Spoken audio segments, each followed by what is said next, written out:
pengajaran Kristen, akhirnya banyaklah jadinya orang Bali asli beragama Kristen gitu asal muasalnya. Iya. Tahun berapa tuh Kristen masuk sana ya?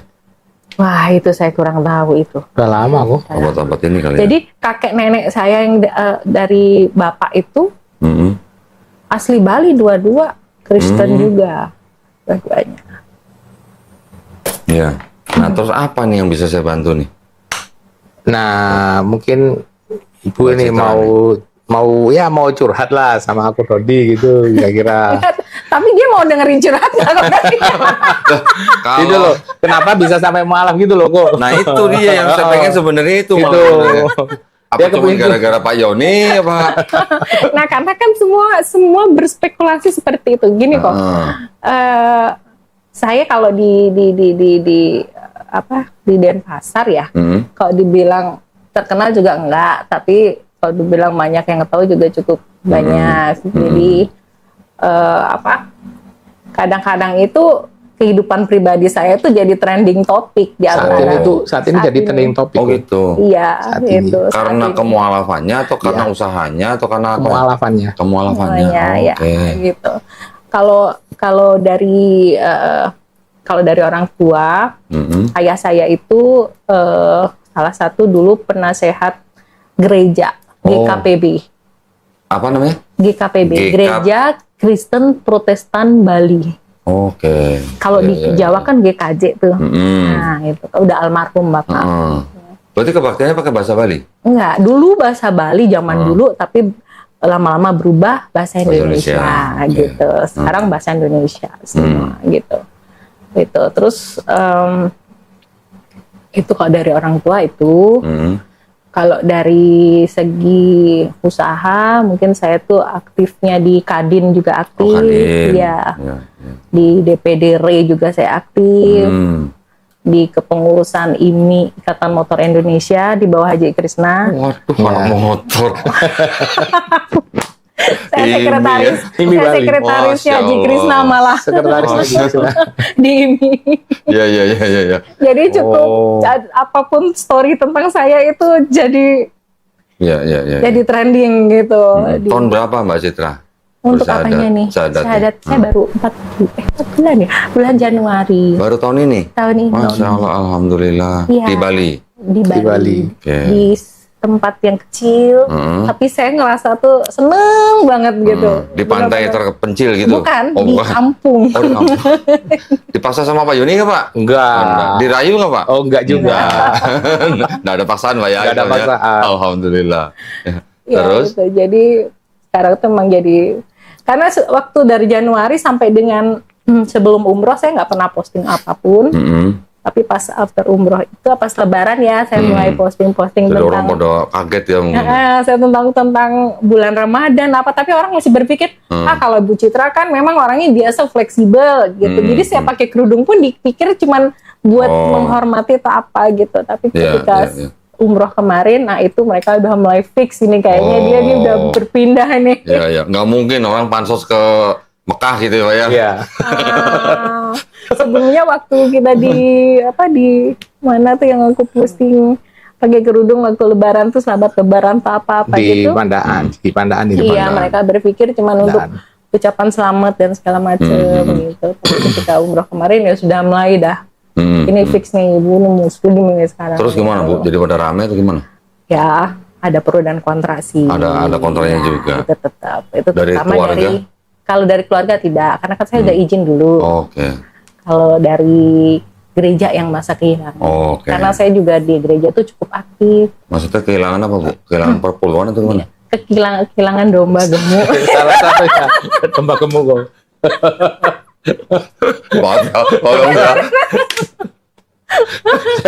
Jadi setelah di Islam itu baru tahu semua. Ya kan aku kan sempat cerita kan TV ini kok kurang terus ya. Ya. Tapi emang itu kenyataan yang memang benar seperti itu sih. Gitu. Mbak Citra pernah dihubungi sama gerejanya terus didoain gitu pernah? Oh, kalau itu mereka nggak berani sih. Oh, nggak berani. Karena saya sudah mengajukan surat pernyataan memeluk agama Muslim. Ke gereja. Ke gereja resmi gitu. Jadi setelah itu enggak berani, jadi tidak ada usaha untuk ini, cuman secara personal masih tetap gitu, seperti itu. Berarti Mbak Citra ini dulu nggak pernah telat bayar perpuluhan kayaknya nih Pak? Enggak. Iya. Iya. Itu. Teman-teman yang lain gimana Mbak Citra? Apakah ada yang gimana mencaci maki atau apa gitu yang teman-teman Kristen gitu? Kalau caci maki sih enggak, cuman banyak yang beberapa sih yang sebelumnya deket tuh jadi kayak berusaha, kamu coba deh pakai akal sehat kamu, mana agama yang ini dan agama yang KW kayak gitu lah kan. Itu makanya itu sebenarnya kan biasa ya Pak ya. Orang pindah agama itu kan biasa, dan setiap manusia kan di Indonesia kan diberi hak yang penuh untuk memilih masing-masing. Kan nggak perlu nyebut agama KW lah, agama apa gitu kan nggak perlu ya sebenarnya. Sebenarnya nggak perlu. Karena kan yang dia sebut agama KW itu diakui sama negara Republik Indonesia loh. Iya, presidennya juga sama. Dan mayoritas lagi. Iya. Dan presidennya Muslim lagi. Apa dia mau bilang agama presiden KW? Gitu. Itu nggak perlu ya Pak ya. Nggak perlu seharusnya seperti itu. Nah, tapi yang pengen saya dengar sebenarnya dari Mbak Citra nih, alasan utamanya apa kok berpindah bisa ke Islam gitu loh? Kalau bukan gara-gara Pak Yoni gitu maksudnya? Oh gitu. Mungkin kalau cerita mualaf saya mungkin tidak semenarik mualaf yang lain ya. Jangan salah Mbak, jangan salah ya. Cerita apapun ketika orang menjemput hidayah, walaupun mungkin kelihatan tidak menarik, tapi sebenarnya itu adalah kan hadiah. Iya betul. Itu hadiah loh dari Allah Subhanahu wa Ta'ala. Benar saya sendiri. Jangan bilang nggak menarik loh.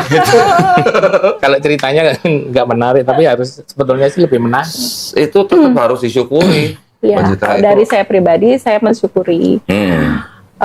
Saya berpikir gini, setiap orang pasti ada door openernya dia untuk memilih berpindah ke keyakinan yang lain gitu.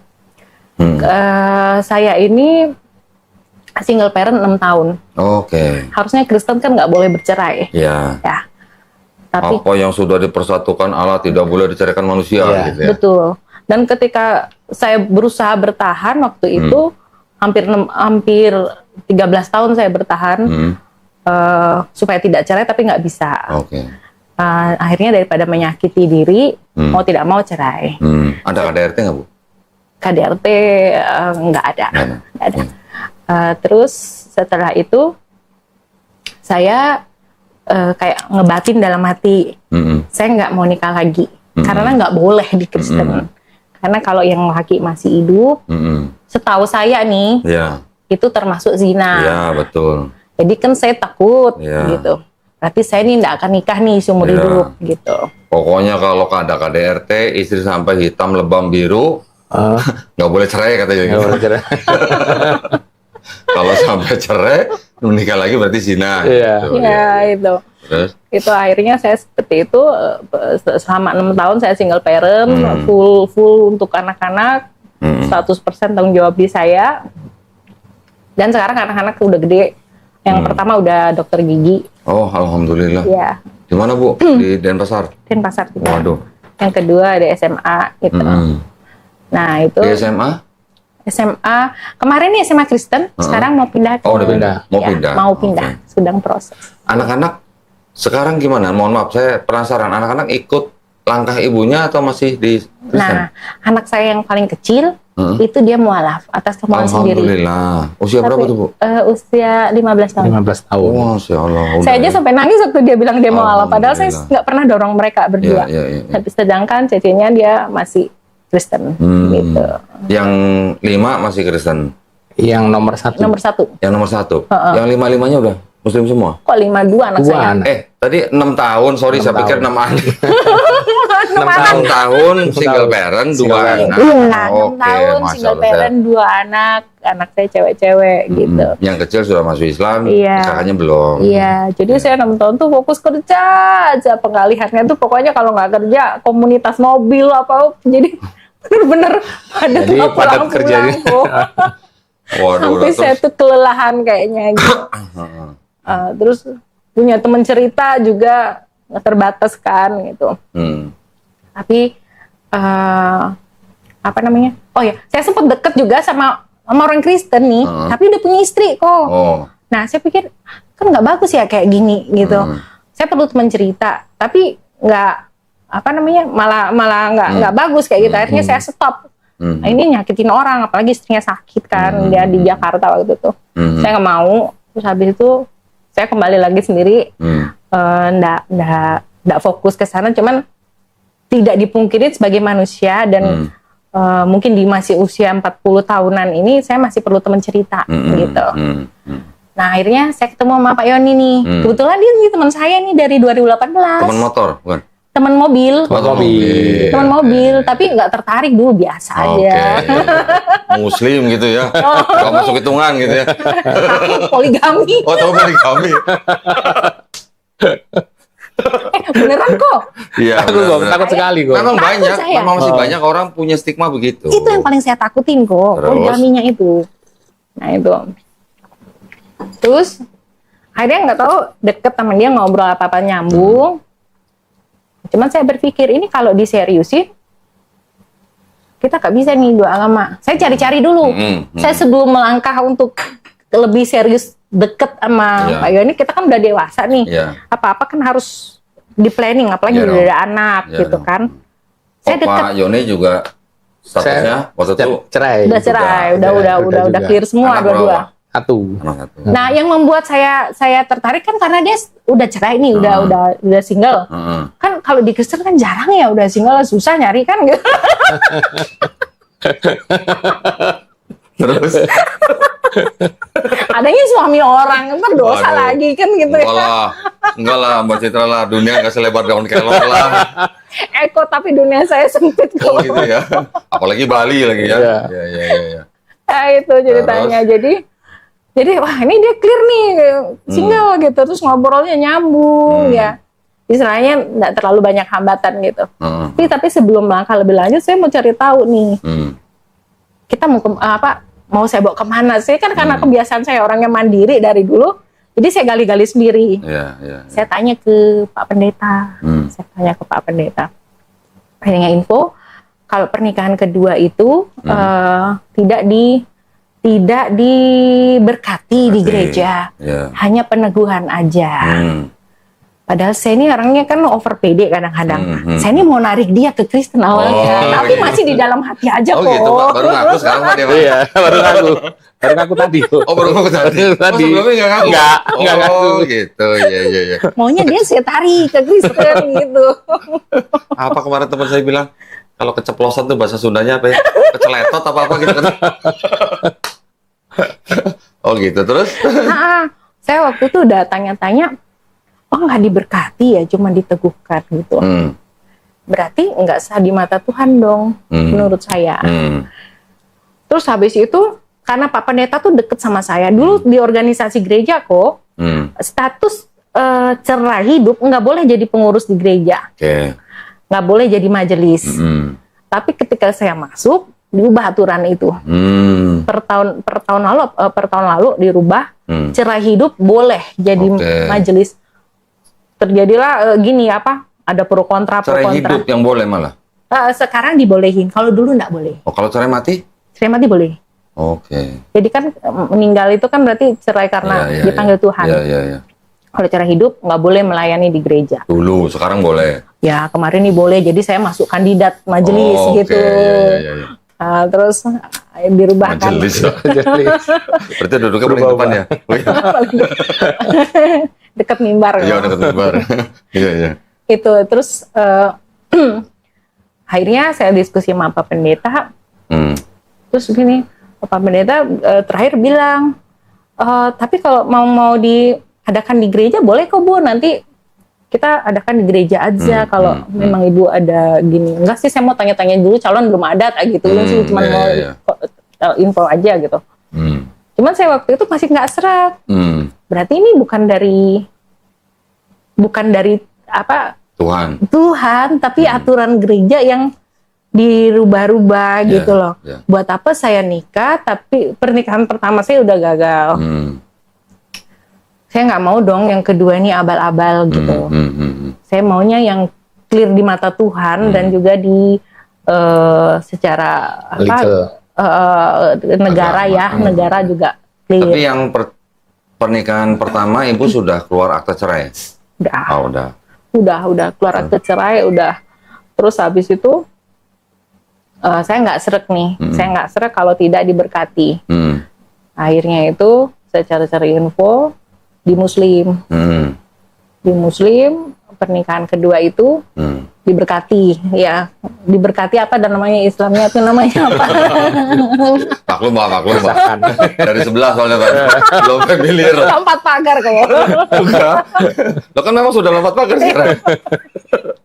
Istilah kita bukan diberkati, akad nikah. Iya, di akad nikah. Dan itu secara agama, secara Tuhan kan sah. Ya. Secara negara juga dapat diurus sehingga menjadi sah. Kan gitu. Iya. Nikah kedua. Nah, ada nih jalannya yang sesuai dengan ketuhanannya itu sesuai gitu. Tapi saya gimana ya kalau masuk Muslim gitu?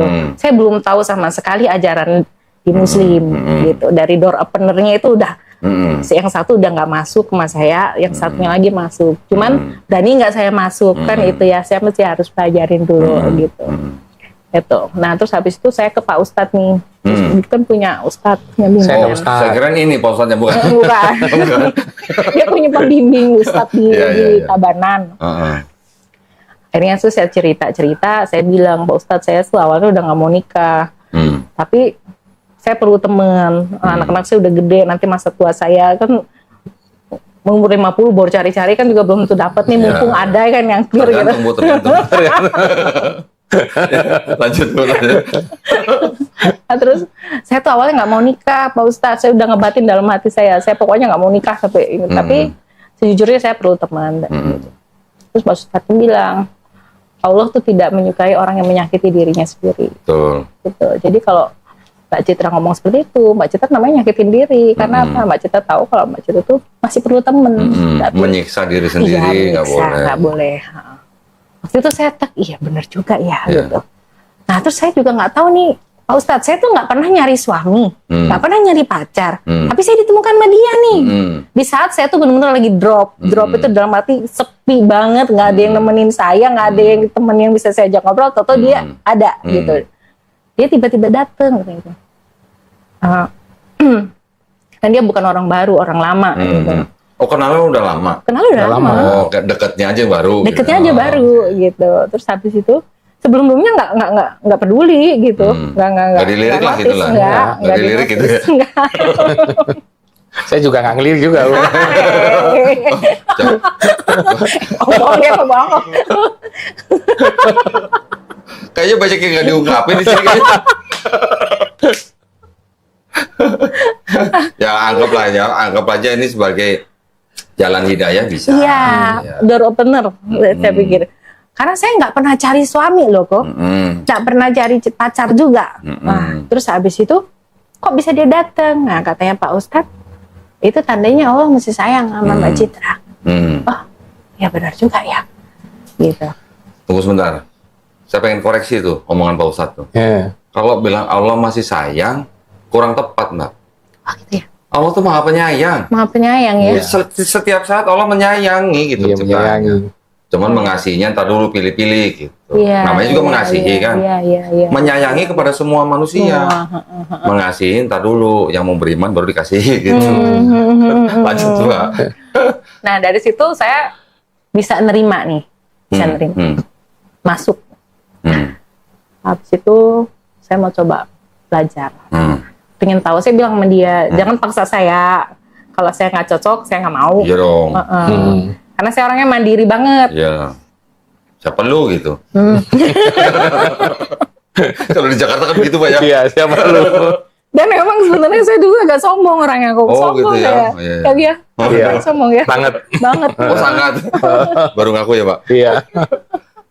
Jadi saya bilang jangan paksa aku. Pokoknya tidak boleh intervensi apapun. Biar aku cari tahu sendiri. Iya. Biar semua itu datang dari hati aku sendiri. Iya. Nah, yang bisa membolak-balikan hati manusia cuma Allah Mbak.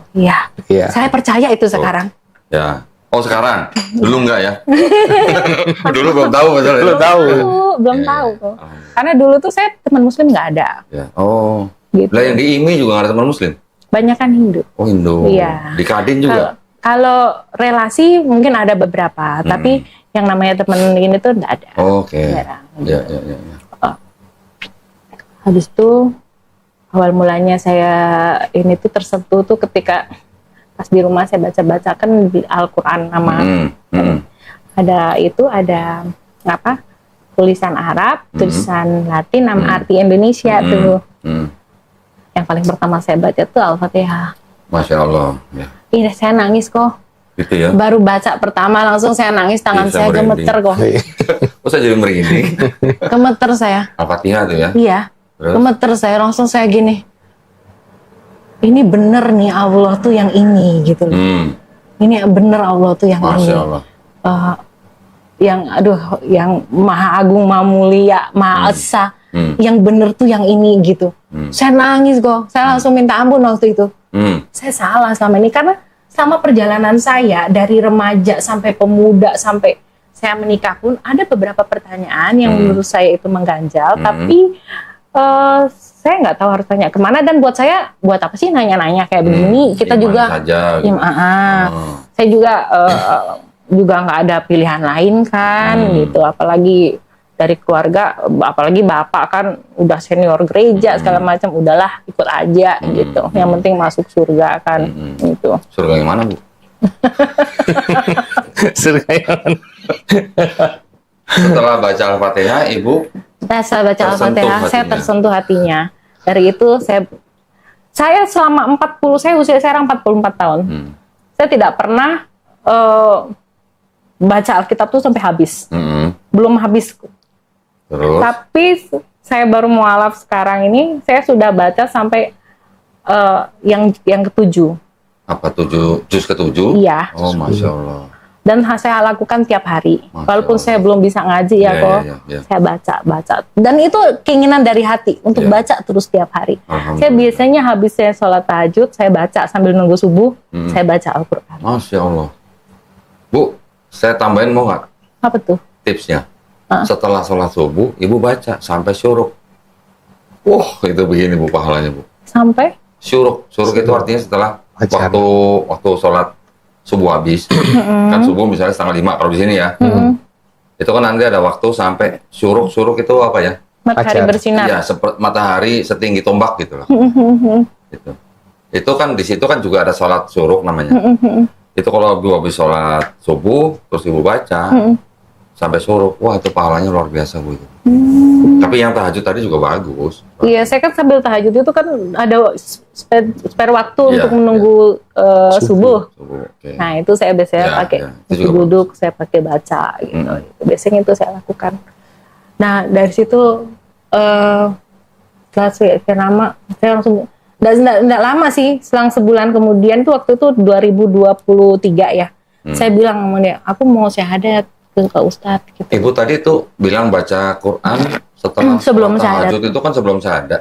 Sebelum syahadat Ibu udah baca. Saya sebelum syahadat udah baca. Waktu baca Al-Fatihah itu. Ya, setelah Ibu bersyahadat, sekarang Ibu masih sering membaca Quran setelah sholat tahajud. Iya, itu. Jadi awalnya tuh saya pikir Ibu belum syahadat udah tahajud. belum. Baru belajar sholat setelah syahadat saya baru belajar sholat gitu. Jadi setelah Ibu baca Quran yang pertama kali itu tadi Al-Fatihah kemudian lanjut itu sebelum bersyahadat Ibu tetap baca. Saya baca. Terus habis itu saya syahadat baru saya belajar sholat. Gitu. Syahadatnya jadi bulan Januari 2024. Masih ke tanggalnya, Bu?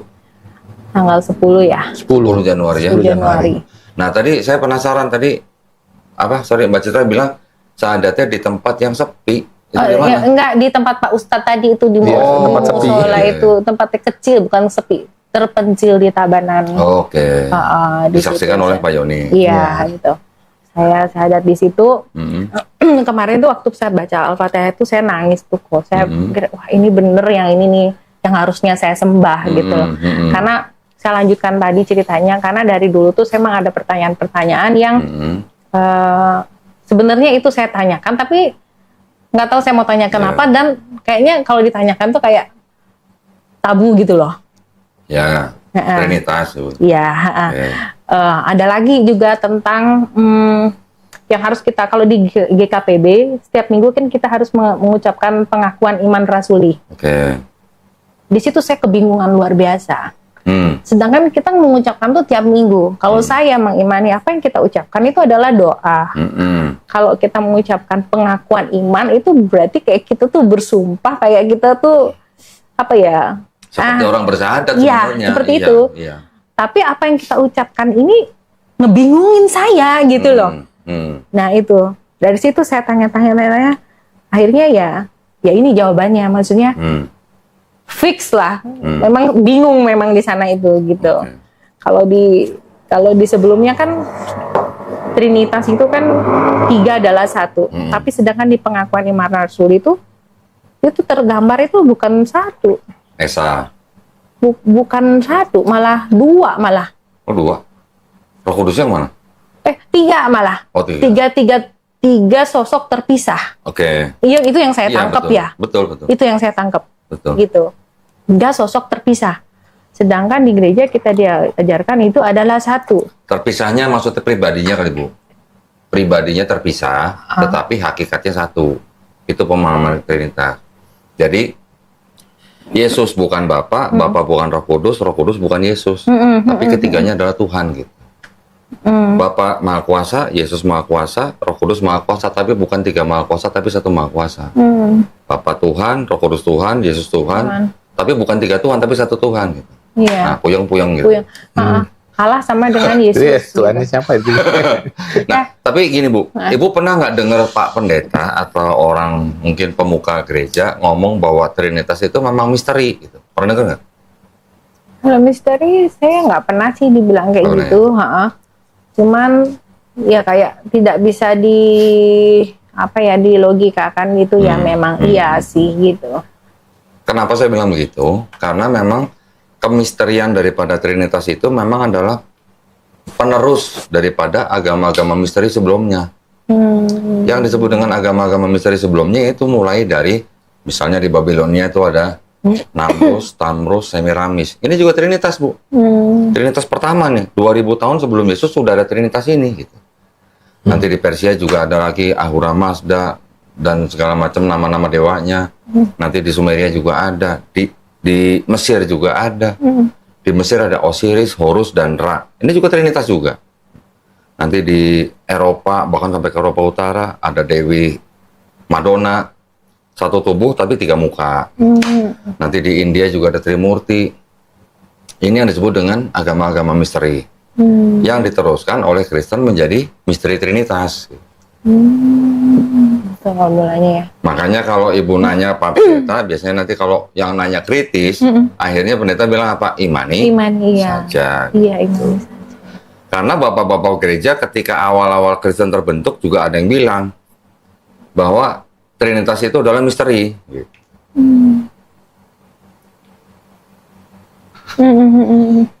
Dan itu memang mengadopsi ajaran-ajaran yang sudah ada sebelumnya. Contoh kira-kira 2-3 abad sebelum ada Yesus, itu sudah ada ajaran yang namanya Platonisme. Platonisme ya, pernah dengar kan Plato, Philo, Aristoteles gitu kan, filsuf-filsuf yang terdahulu. Kemudian nanti ada ajaran lagi paganisme di Romawi, ada Helenisme di Yunani. Karena daerah situ, daerah Mediterranean itu kan memang pernah mengalami ratusan tahun zaman Helenisme Yunani. Helenisme itu kan yang mungkin kalau Mbak Citra tahu Dewa Zeus, ya punya anak dari perempuan manusia bernama Hercules, punya anak dari perempuan lain namanya Perseus, punya anak dari dewi lain namanya Helen. Makanya sistem itu disebut Helenisme. Jadi kalau saya kasih tahu ini Mbak Citra bingung aja. Banyak koneksinya. Ini Bible kan Bu? Iya. New American Bible. Ini Bible-nya orang Katolik di Amerika. Oh, Katolik. Kalau Katolik kan punya 73 kitab. Protestan 66 kitab. Dulu saya Holy Bible gitu tulisan kalau yang di pasti 66 kitab. Nah, enggak apa saya. Nggak pernah baca. Padahal majelis ya. Iya, majelis ya.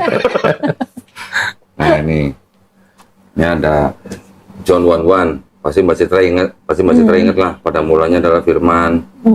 Firman itu bersama dengan Allah, Firman itu adalah Allah gitu. Yohanes 1 ya. Ini ternyata adalah adopsi ini tuh. Ada tulisannya apa tuh? Kebaca nggak? Yang mana? Yang kuning. Kebaca nggak tuh? Hellenistic philosophy. Nah, ini mengadopsi Hellenistic philosophy. Oh gitu.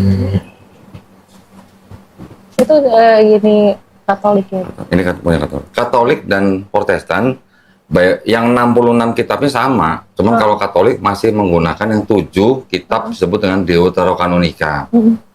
Itu di dalam kitab Katolik menjadi total kitabnya 73. Yang 7 itu ditolak oleh Protestan. Oh gitu. Jadi Protestan cuma 66 kitab. Oh berarti Alkitabnya beda ya Katolik sama Protestan kok? 66-nya sama, cuma di Katolik ada tambahan 7 kitab gitu aja. Oh gitu. Nih, mungkin Aku nggak tahu kalau yang itu. Padahal saudara banyak yang Katolik loh. nah, kalau yang Katolik itu ada kitab-kitab yang namanya ini.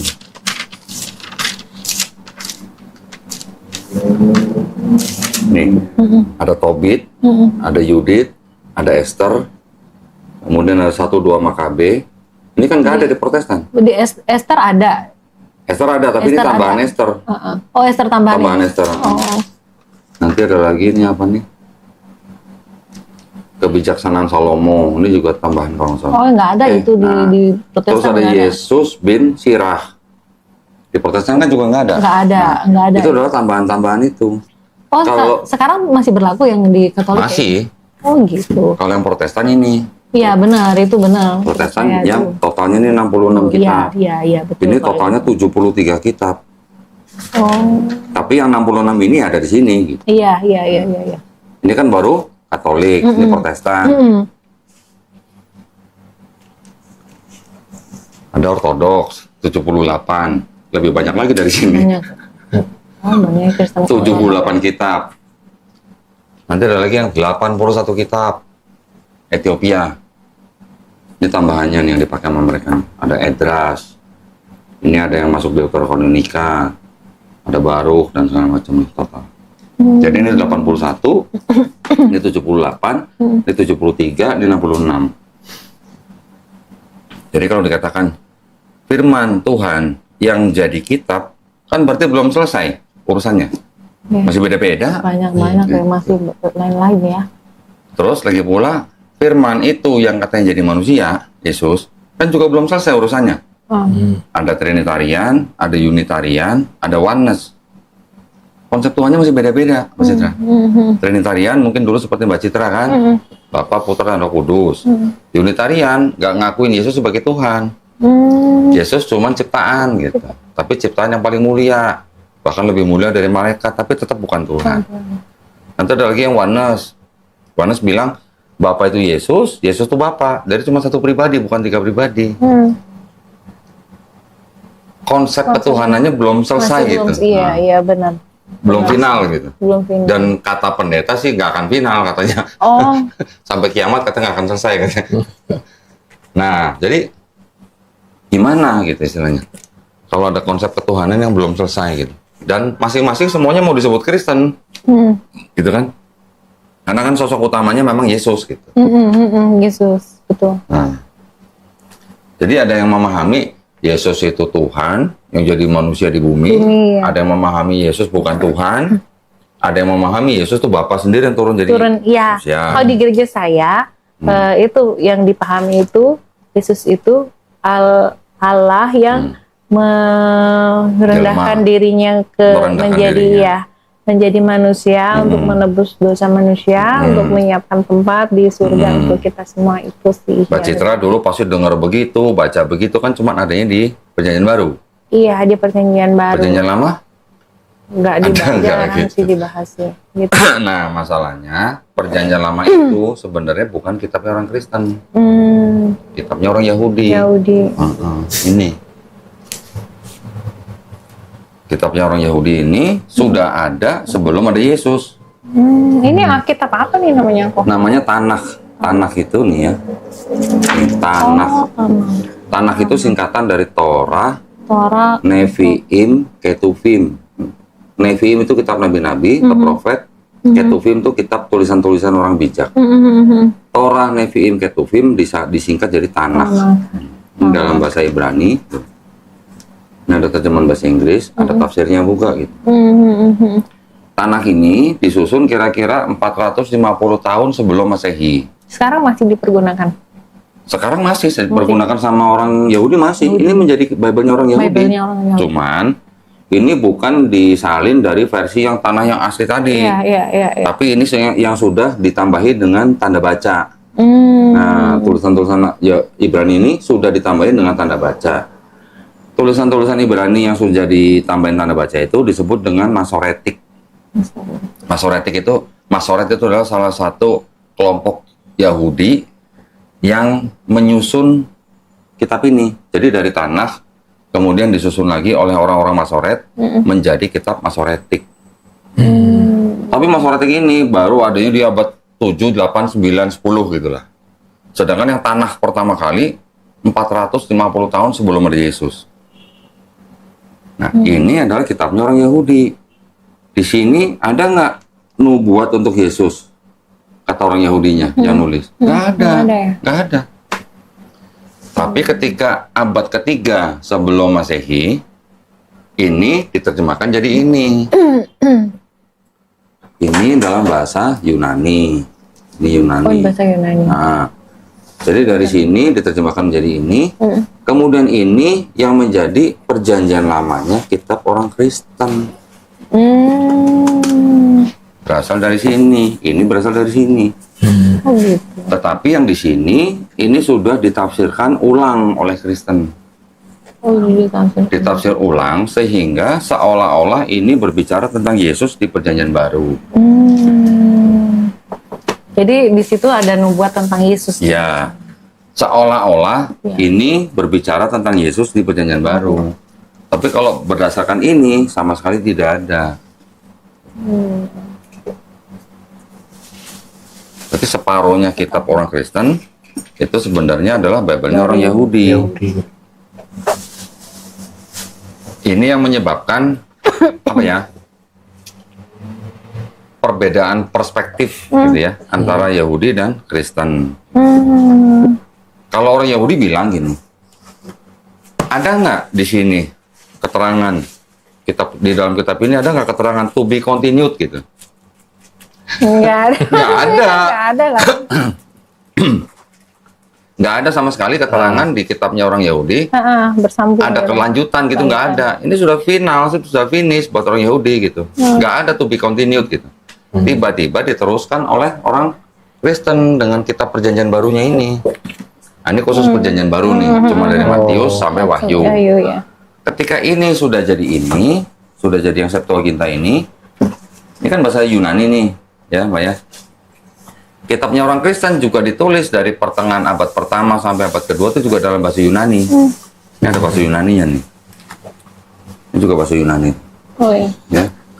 Nah, dari Matius sampai Wahyu ini ditempel di belakangnya ini. Inilah jadi kitabnya orang Kristen. Tapi ini sudah ditafsir ulang oleh orang Kristen. Nggak murni gitu. Nggak murni. Jadi seolah-olah di dalam sini ada berbicara tentang Yesus di sini. Gimana kalau gitu? Campur-campur berarti ya.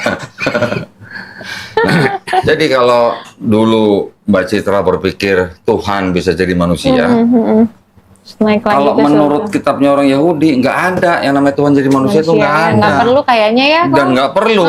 Lagian juga nggak muat Mbak. Nggak muat. Saya tuh semenjak udah baca Al-Quran baru saya pikir ngapain ya mesti jadi manusia, mesti harus mati dan berdarah-darah. Kan itu kejem banget kan. Dulu mikirnya waktu masih Kristen atau sudah mualaf? Sudah mualaf. Baru terbuka kan. Dulu waktu majelis nggak mikir gitu ya? Nggak mikir. Pak, ini saya turunin ya Pak ya? Boleh Pak. Boleh. Kayaknya kok sekejam itu ya Allah, dia harus perlu darah untuk menghapus dosa manusia. Itu loh.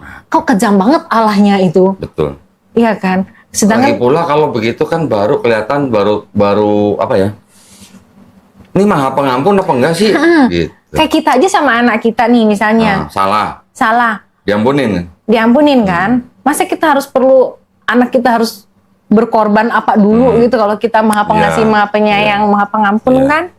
Nah, saya rasa nggak masuk deh gitu. Konsep penebusan dosa yang dengan apa namanya dengan mati di atas kayu salib itu kan bukan ajaran Yesus, ajarannya Paulus. Beda. Jadi di dalam perjanjian baru, ya, ini sebenarnya walaupun masih ada pesan tauhidnya, karena kan Yesus ditanya sama orang Farisi, hukum yang terutama apa? Yesus kan bilangnya kan tetap sama dengan yang di Musa katakan gitu.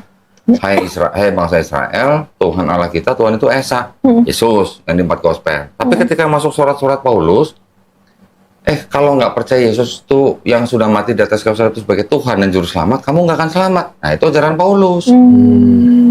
Itu. Bukan ajaran Yesus ya. Yang mengajarkan dosa waris siapa? Kan Paulus, bukan Yesus.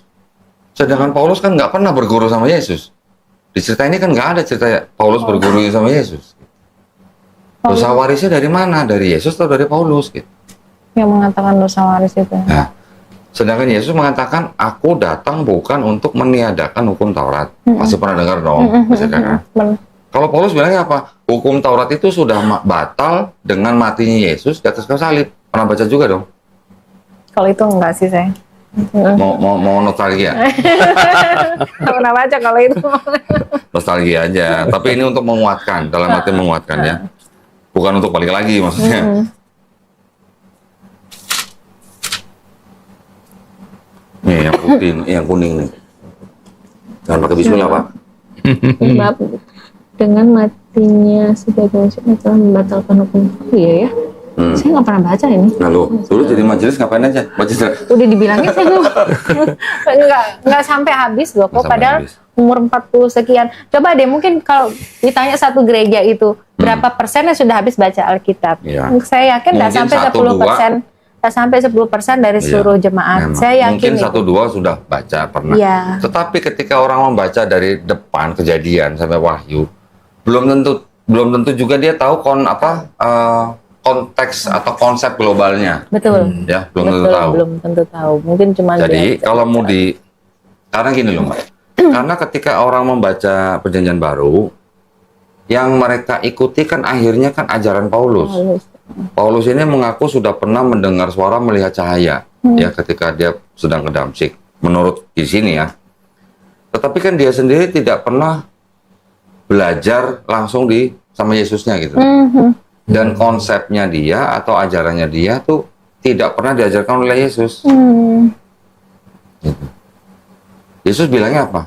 Mau masuk kerajaan sorga, lu harus bertobat dan menjadi seperti anak kecil. Kan ada kali ayat begitu kan? Jikalau kau tidak bertobat dan menjadi seperti anak kecil ini, kamu tidak akan masuk kerajaan sorga. Tapi kalau Paulus bilangnya apa? Kalau lu nggak mengaku Yesus sebagai Tuhan dan Juru Selamat yang sudah mati di atas kayu salib itu, lu nggak bakal selamat. Kan beda sebenarnya. Beda. Sebenarnya beda. Cuman itu sama gereja diramu, dijadikan satu. Gitu. Istilahnya bahwa yang diajarkan oleh Paulus ini sebenarnya ajaran yang tidak pernah diajarkan oleh Yesus. Gitu. Kira-kira menurut Mbak Citra, Yesus mengajarkan Kristen nggak? Mengajarkan waktu Kristen. Jadi orang Kristen nih, pernah nggak baca ayat-ayat Yesus mengajarkan Kristen? Berdakwah Kristen gitu? Pernah nggak? Nah, yang disebut Kristen Paulus pertama kali bukan Yesus? Iya. Terus juga kayaknya setahu saya Kristus nggak pernah bilang sembahlah aku. Kayaknya nggak pernah dia bilang itu. Apa ada ya? Yesus bilang apa? Sembahlah Tuhan Allahmu. Iya. Kasihlah Tuhan Allahmu dengan segenap hatimu. Kayaknya nggak pernah saya baca sembahlah aku gitu. Nggak pernah. Nggak pernah. Nggak di ada. Ayat manapun. Bahkan Yesus ngakunya nabi bukan? Nabi. Kan Yesus bilang. Iya. Apa namanya? Setiap nabi dihormati di mana-mana kecuali di rumah sendiri. Anda pernah dengar ayat begitu? Enggak. Ada nih. Aja gue. Apa? Kalah majelis. Kalah majelis. Pengen ngobrol sama majelis. Nih, 57 yang hijau. Ini lagi ngomongin Yesus ditolak di Nazaret. Terus Yesus ngomong begitu. Oh iya. Berarti Yesus mengakui kalau dirinya adalah nabi. Iya, kan berarti Yesus lagi ngomongin diri sendiri kan, nggak begitu kan? Yesusnya sendiri lagi ngomongin dia nabi, orang lain juga nyebut dia nabi. Matius 13 ayat 53. Terus sama gereja statusnya Yesus yang ngaku nabi diangkat jadi Tuhan. Hanya karena terjemahan-terjemahan. Iya, iya. Terjemahan kan setiap kata kurios yang urusan sama Yesus selalu diganti jadi kata Tuhan. Tapi ketika kurios itu ngomongin Pilatus jadi Tuhan. Ketika kurios itu ngomongin Filipi jadi Tuhan. Tapi setiap kali ke Yesus selalu jadi Tuhan gitu. Cuman beda satu huruf, Tuhan sama Tuhan gitu. Kenapa saja? Iya. Orang lain juga nyebut Yesus juga sebagai nabi. Sini yang merah nih. Perempuan itu menyebut Yesus sebagai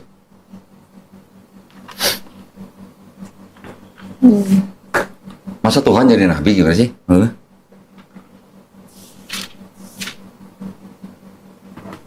Di situ kata apa Mbak? Tuhan apa Tuhan? Tuhan nyata sekarang kepadaku bahwa engkau seorang nabi. Yang ini? Kata perempuan itu kepadanya, Tuhan sekarang bisa beda ya? nyata kepadaku bahwa engkau seorang Nanya dia Pak, jangan nanya gitu. Kok bisa beda ya? Ini tahunnya mungkin ya? Ini 2023, ini 2002, ini 1974 sorry. 1974 ini? Nah, 2023, baru tahun lalu. Tapi yang terjemahan lain yang dulu-dulu juga ada yang Tuhan. Nih. Bukan. Ya, bisa beda ya? Penerbitnya sama penerbit sama. Coba. Enggak, itu begini chapternya, coba lihat chapternya. Ini tahun 68. Chapter berapa itu? Chapter 8 beda chapter ini. Perikopnya beda.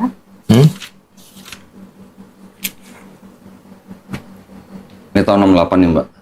Bilangnya apa? Ada garis tuh. Bicara wanita itu. Tuhan nyata adalah seorang nabi. Tuhan. Ya itu sih permasalahan. Tuhan seorang nabi ya. Ya. Kalau Tuhan seorang nabi kan masuk ya? Masuk. Kalau Tuhan jadi nabi gimana Pak? Iya, nggak bisa. Nah, Mungkin LI-nya salah cetak mungkin ya. mereka tahu permasalahannya, mereka tahu. Mereka tahu ya permasalahan. Tapi memang ada permasalahan atau tujuan tertentu lah. Mungkin. Iya. Kalau yang baru nih yang tadi nih, mereka sudah menggunakan ini. Ada tambahan nih buku keterangan. Kita menerima. Di dalam buku ini mereka sebut bahwa penerjemahan yang dulu ini ada beberapa yang tidak sesuai dengan KBBI katanya. Untuk yang ini mereka mengaku sudah mengikuti KBBI, mengakunya. Tapi masih menggunakan kata Allah, tapi bukan sebagai nama. Oh. Saya mau ngetes Mbak Citra, boleh nggak? Udah mualaf nih. Iya, tapi ini untuk pembuktian. Ini untuk pendidikan ya, untuk edukasi. Iya, edukasi. Saya pengen nanya, kan majelis dulu kan. Tahu nggak bedanya Tuhan sama Allah, Mbak? Tuhan sama Allah. Iya, di Bible. Di Bible. Tahu nggak bedanya? Sama. Tuh kan, sama kan? Sama. Tuhan Orang sama Kristen Allah. yang bahkan seperti majelis, seperti Mbak Citra, ngomongnya sih sama, Tuhan dan Allah. Padahal kalau kita baca KBBI, Mbak, beda artinya. Tuhan itu adalah sesembahan yang dipuja, diyakini sebagai yang Maha Kuasa. Kata Allah atau Allah itu adalah namanya Tuhan dalam bahasa Arab.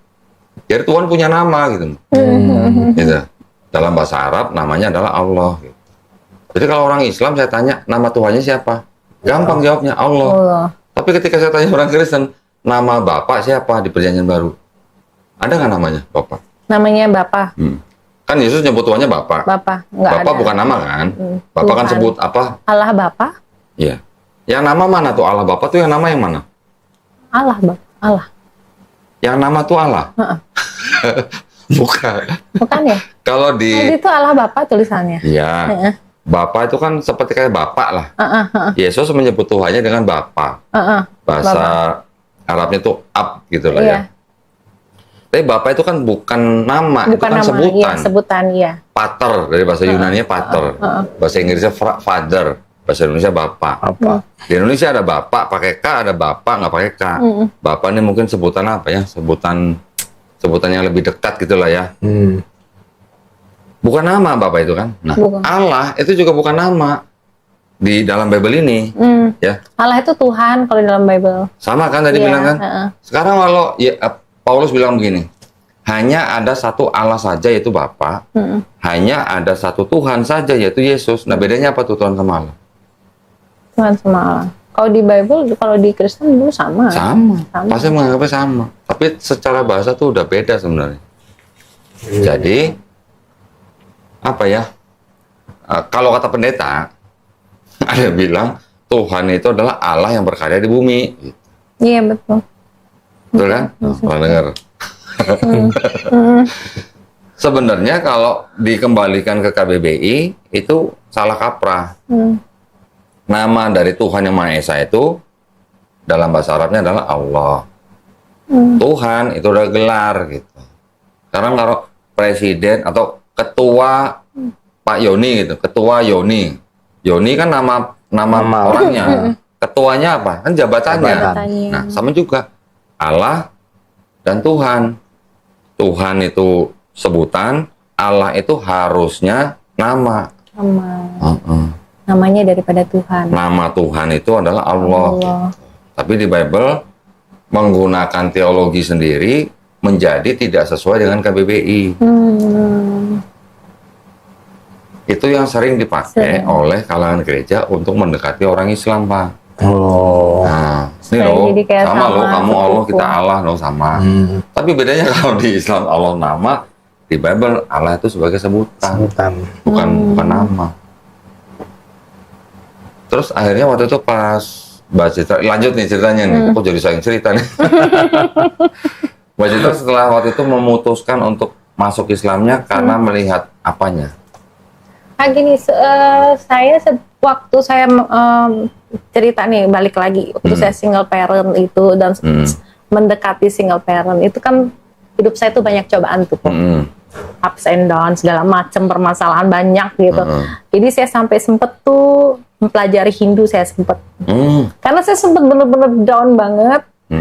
Ditipu orang banyak kali, berulang-ulang, saya sampai hopeless ya. Terus rumah tangga berantakan, jadi kayak udah ke gereja tapi kok tetap kayak gini, saya mau coba deh cari jalan lain, saya sempet gitu. Jadi saya sempet belajar Hindu, karena memang ada teman yang Hindu, saya coba, Mbak coba deh melukat yuk, kita ke sembahyang ke sini, sembahyang ke situ. Namanya kita berusaha ya, siapa tahu di sana ini gitu. Jadi saya coba, saya belajar ke Hindu. Dari situ saya tambah bingung, karena kan nggak masuk ya, banyak yang disembah, terus apa yang mereka katakan saya nggak ngerti, cuman sesajen saya kayaknya saya nggak masuk ini, nggak ketemu. Terus? Habis itu saya pernah juga masuk ke Konghucu. Oh, Konghucu pernah? Pernah, saya ikut sidang Dharma. Waduh, berarti tahu Dewa Kuan Kong loh. Sampai segitu kok, saya mencari-cari kan namanya kadang di titik tertentu kita udah nggak tahu kita harus kemana, kadang di situ kita cari. Iya, betul. Karena itu kan perjalanan hidup Maya. Saya ke Buddha pernah juga. Konghucu tuh ke Kelenteng itu. Nggak, yang Buddha pernah nggak? Kalau Buddha enggak. Kalau Buddha enggak. Saya ke yang itu sidang Dharma itu. Di situ saya disuruh berjanji untuk vegetarian segala macam. Ada tingkatan neraka tingkat keberapa gitu kan diajarin juga tuh. Terus ada patung-patung. Terus waktu itu saya disuruh maju vegetarian, saya mundur. Saya nggak berani gitu. Nggak bisa kalau nggak makan daging gitu ya? Nggak bisa. Suka babi guling waktu itu ya. Harum Pak Yoni. Harum. Apa istilahnya namanya apa? Nasi campur ya? Waduh, kan sayang itu ya. Akhirnya saya nggak cocok ya, karena banyak patung-patung. Masih lebih mending yang keyakinan aku sebelumnya, udah aku taat lagi. Akhirnya saya balik lagi dan tetap taat lagi gitu. Tapi ketika saya udah baca Al-Quran, baca Al-Fatihah, saya ketemu nih, maksudnya, oh ternyata tuh yang ini yang saya cari, maksudnya yang benar-benar fix gitu loh, nggak ngebingungin. Dan ini nih, saya malah merasa gini kok, sebenarnya ini Tuhan yang saya sembah nih, tapi tanpa harus saya bingung, saya mau harus ngapain, harus nyebut siapa, dan saya harus ngomong apa. Kadang dulu kok, karena saya lagi banyak masalah, saya berdoa nggak tahu saya ngomong apa, muter katanya. jadi berdoanya ke siapa gitu? Sungguh sampai minta ampun sama Tuhan. Aduh kok saya kayak ngomong sama temen gitu ya. Terus habis itu karena kita kalau lagi dalam masalah, kadang-kadang masalah itu yang kita ulang-ulang ya. Iya. Berdoa tapi yang diulang itu, terus minta biar Tuhan tuh ngeberesin aja masalah kita terus gitu ulang-ulang terus. Iya. Habis itu sudah amin, masih bingung. Kok kayak Tuhan kayak pembantu ya gitu. Suruh-suruh ya. Giliran susah baru doa panjang sejam, doa puter-puter kata-katanya itu aja. Dan kalau kita tuh kayak kesusahan merangkai kata-kata, kita mau doa apa sih gitu ya. Kita memang betul kalau di Muslim juga sama kan, sehabisnya sholat kan kita ada doa. Tapi kita sudah ada apa sih yang kita hormat lah. Iya. Jadi kita tinggal menyatukan hati kita untuk ngikutin doa tersebut. After itu baru kita minta sama Allah. Nah, saya cocok banget itu gitu loh.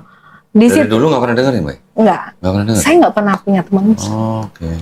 Pernah sudah baca yang surat Al-Ikhlas? Al-Ikhlas. Saya cuma itu yang saya paling hafal. Hah? Oh. Sama Al-Fatihah dong. Iya, sama Al-Fatihah.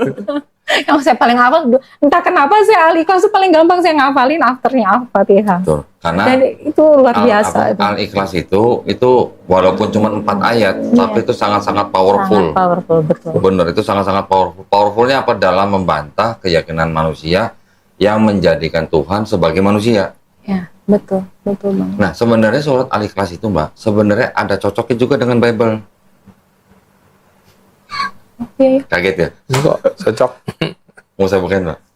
Ada yang pesannya sama dengan surat Al-Ikhlas di dalam Bible, tapi yang Bible-nya orang Yahudi ya. Bukan Bible-nya yang pahamnya Kristen gitu. Maksudnya ini masih masuk ke dalam kitab-kitabnya orang Yahudi. Nah ini. Yang merah nih, Mbak.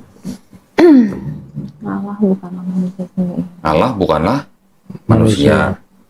Bilangan 23:19. ayat 9.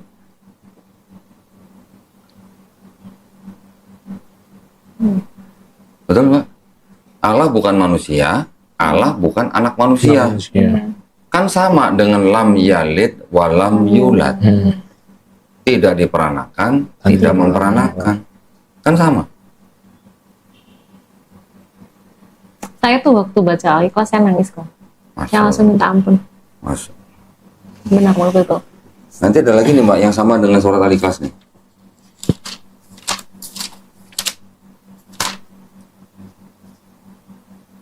Yang merah nih. Ulangan 6 ayat 4. Itu bahasa Ibrani-nya gini bunyinya, Mbak Citra. Shema Israel. Adonai Elohenu Adonai Ehad. Sama dengan Kul huwallahu ahad. Ahad dengan ehad itu sama sebenarnya. Ya kan? Masih ada kesamaan gitu. Tauhidnya masih ada kesamaan. Nanti ada lagi yang begini. Satu raja-raja. Yang punya Israel ya berarti ya? Punya apa? Yahudi. Ya ini yang ini. Yahudi. Cuma yang ini. Nah. Satu raja-raja. Masih ada tauhidnya gitu, Pak. Dan memang sama tauhid gitu.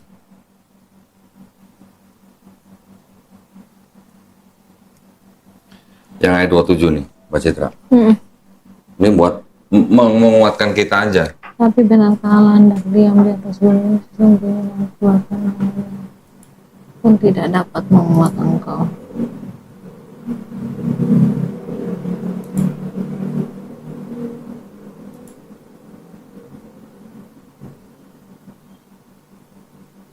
Padahal di sini sendiri sudah dikatakan ya. Jelas kan, Mbak? Jelas kan? Ya.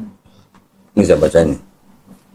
Takut baca, takut ditonton sama teman gerejanya kali. Pak Pendeta misalnya spy saya. Nih kan, bunyinya kan begini. 1 Raja-Raja 8:27. Tetapi benarkah Allah hendak diam di atas bumi? Sesungguhnya langit, bahkan langit yang mengatasi segala langit pun tidak dapat memuat engkau. Terlebih lagi rumah yang kudirikan ini. Kan Mbak Citra pasti sering dengar kan orang Islam bilang apa? Allahu Akbar. Akbar itu besar. Jadi Allah maha besar. Bagaimana ceritanya yang maha besar ini bisa masuk ke dalam manusia gitu? Bumi aja nggak muat, langit aja nggak muat, langit yang mengatasi segala langit aja nggak muat. Terus bisa ke bumi itu gimana ceritanya gitu? Bukan berarti merendahkan diri. Bukan berarti ini ya Allah SWT yang maha besar itu harus berupa fisik. Bukan, tetapi kan yalah kita nih apa sih? Segede apa sih gitu ya? Iya. Sedangkan ada hadis begini, Mbak Citra. Besarnya bumi dibandingkan dengan langit pertama itu seperti cincin dibuang di padang pasir. Ya, ini hadis sahih. Besarnya bumi dibandingkan dengan langit pertama seperti cincin dibuang di padang pasir. Oke. Bisa dilihat nggak cincin di padang pasir? Dilempar. Bisa nggak dilihat? Nggak bisa kan? Banget. Kita sekarang kalau ngeliat di sains, bumi, matahari, dan galaksi segala macam itu hanya seperti debu di dalam alam semesta gitu. Yang bisa kita amati, bumi, matahari, dan galaksi kita tuh hanya seperti debu, nggak kelihatan sama sekali. Nah, gimana ceritanya kalau Allah Subhanahu Wa Taala yang jauh lebih besar daripada itu bisa jadi ciptaan manusia? Gitu. Ya, tadi baru bumi dan langit pertama. Langit pertama dibandingkan dengan langit kedua juga sama seperti cincin dibuang di padang pasir. Begitu seterusnya sampai 7 langit. Sampai langit 7. Ya, 7 langit ya. 7 langit itu dan bumi dibandingkan dengan Sidratul Muntaha itu juga seperti cincin dibuang di padang pasir. Nanti Sidratul Muntaha dengan 7 langit dibandingkan dengan arsy-nya Allah Subhanahu Wa Taala juga sama seperti cincin dibuang di padang pasir. Bisa nggak bayangin gedenya seperti apa? Ya, kan? Bisa nggak kira-kira kita ngebayangin segede apa? Nggak kebayang. Nah, jadi orang atau apa ya namanya, orang-orang zaman dulu yang mencoba memahami Tuhan Sang Pencipta itu seperti apa, akhirnya mereka menggambarkan dengan dewa-dewa. Karena mereka belum sampai gitu ya. Mungkin mereka juga tidak mendapat pesan gitu. Tetapi ketika orang-orang zaman dulu mulai memikirkan Tuhan Yang Maha Esa ini karena dia dianggap ada sosok yang memang lebih superior dari mereka, mereka menganggap jadi apa? Oh, jadi kalau matahari itu dewa ini. Oh, apa laut itu ada dewanya sendiri, bumi itu ada dewanya sendiri. Ya, nanti awan atau langit atau petir itu ada dewanya sendiri. Jadi setiap elemen di alam itu digambarkan sebagai dewa-dewa. Itulah akhirnya menimbulkan ajaran apa? Kayak paganisme gitu. Dewa-dewa itu nanti bisa jadi manusia gitu. Itu yang dari Helenisme. Itu yang sudah ribuan tahun berjalan begitu. Diteruskan oleh Kristen. Kalau Islam, Tuhannya seperti apa? Gak ada yang bisa menyamai dia. Walam yakullahu kufuwan ahad. Sesuatu yang bisa kita bayangkan, udah pasti bukan Allah. Udah gitu aja. Kalau di Islam gampang. Iya. Nah, terus waktu sahadat, gimana? Apa nggak mikir gitu nanti apa terancam atau dipersekusi atau diusir atau dibuang itu? Kalau ke situ sih enggak ya? Waktu itu jalan aja karena kan saya private sih waktu itu nggak terlalu banyak ini, cuman lebih ke fokus ke diri sendiri. Saya lebih ke mulai rajin baca, belajar sholat kayak gitu. Jadi itu. Jadi puasa kemarin juga ikut full puasa. Gimana rasanya puasa? Wah, luar biasa ya gitu ya. Taat sekali kok. Oh ya. Puasa, taraweh nggak pernah putus. Wah, Tapi nggak full kan? Full. Gimana full? Perempuan nggak bisa full? Full kok, nggak haid. Saya nggak main soalnya. Oh gitu. Iya. Berarti full. Full. Masya Allah. Sekarang Mbak Citra pernah ingat nggak? Pernah baca nggak di Bible Yesus puasa?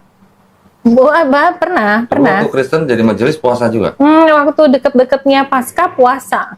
Full 1 bulan?